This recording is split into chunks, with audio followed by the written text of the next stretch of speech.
বাংলাদেশ অর্থ মন্ত্রণালয়ের প্রতিষ্ঠান বাংলাদেশ ইন্স্যুরেন্স একাডেমি এখানকার জব সার্কুলার আমরা এখন দেখব। এই জব সার্কুলার দেখা এবং আবেদনের জন্য আসতে হবে bia.teletalk.com.bd ওয়েবসাইটে। এই ওয়েবসাইটে আসার পরে আপনারা অ্যাপ্লাই নাওতে আবেদন করতে পারবেন এবং সার্কুলারে ক্লিক করে সার্কুলারটি দেখতে পারবেন। সর্বপ্রথম আমরা সার্কুলার দেখে নিচ্ছি। এখানে একটি সংশোধনী আছে। এটির সর্বশেষ তারিখ যেটি ছিল, সর্বশেষ তারিখ এবং বয়স এই দুটিতে সংশোধনী আছে। সর্বশেষ তারিখ আগে ছিল 25/7/2019, মাফ করবেন।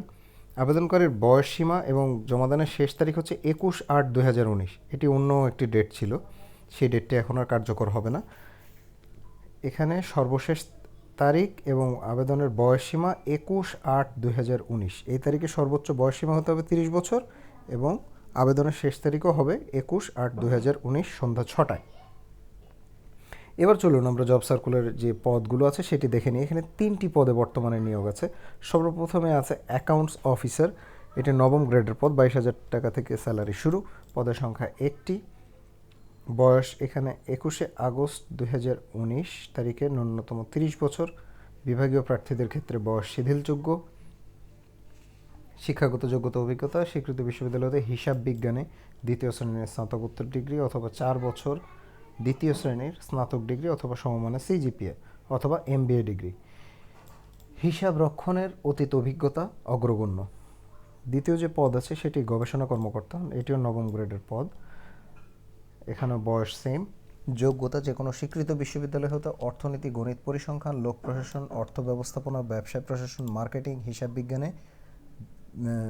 বিভাগে 2য় শ্রেণীর স্নাতকোত্তর ডিগ্রি অথবা 4 বছর মেয়াদি 2য় শ্রেণীর স্নাতক ডিগ্রি অথবা সমমানের জিপিএ। যে কোনো বিমা অথবা ব্যাংকিং প্রতিষ্ঠানে গবেষণা সংক্রান্ত কাজে জুনিয়র অফিসার হিসেবে চাকরির অভিজ্ঞতা থাকতে হবে।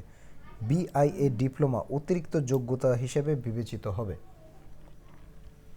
এরপরে আছে সহকারী প্রোগ্রামার। সহকারী প্রোগ্রামার এটিও 9 নম্বর গ্রেডের পদ। বয়স এখানে সেম।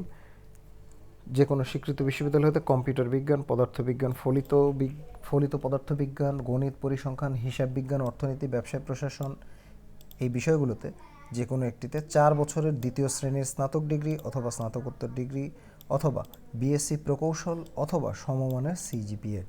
অবশ্যই স্ট্যান্ডার্ড অ্যাপটিটিউড টেস্টে উত্তীর্ণ হতে হবে। স্বীকৃত নিবন্ধিত কোনো প্রফেশনাল কম্পিউটার সোসাইটির সদস্য, সহযোগী সদস্য হতে হবে। অনলাইনে আবেদন পূরণের নিয়ম।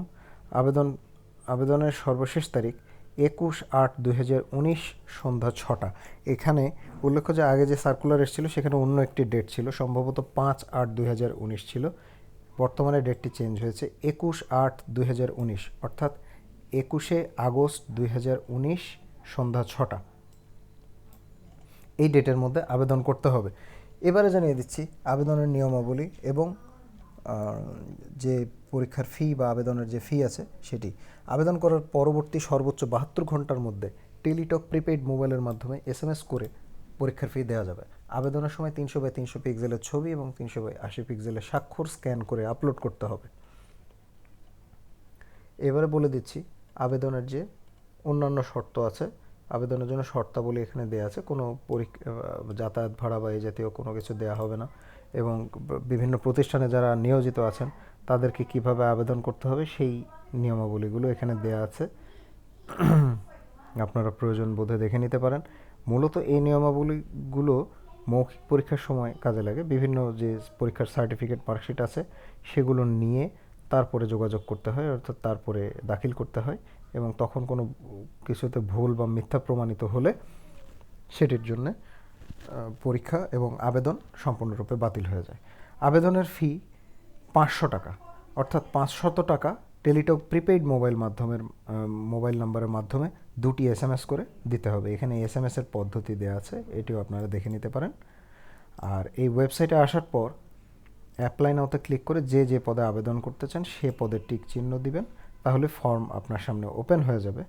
এরপর আপনারা যথাযথ নিয়মে ফর্মটি পূরণ করবেন। নাম, ঠিকানা, ফোন নাম্বার, জন্ম তারিখ, তারপরে বর্তমান ঠিকানা, স্থায়ী ঠিকানা এবং সকল শিক্ষাগত যোগ্যতার বিবরণী দিয়ে আপনারা ফর্ম ফিল আপ করবেন এবং অতঃপর ছবি এবং স্বাক্ষর আপলোড করবেন। এরপর আপনাদেরকে সেখান থেকেই বলা হবে যে আপনারা এবার পরীক্ষার ফি দিতে পারেন। সেই এসএমএসের পদ্ধতি সেখানেও বলে দেওয়া হবে। তো আজ এ পর্যন্তই। যারা যোগ্য আছেন তারা যথাশীঘ্র আবেদন করবেন। সবাই ভালো থাকবেন, সুস্থ থাকবেন, সেই কামনায় বিদায় নিচ্ছি।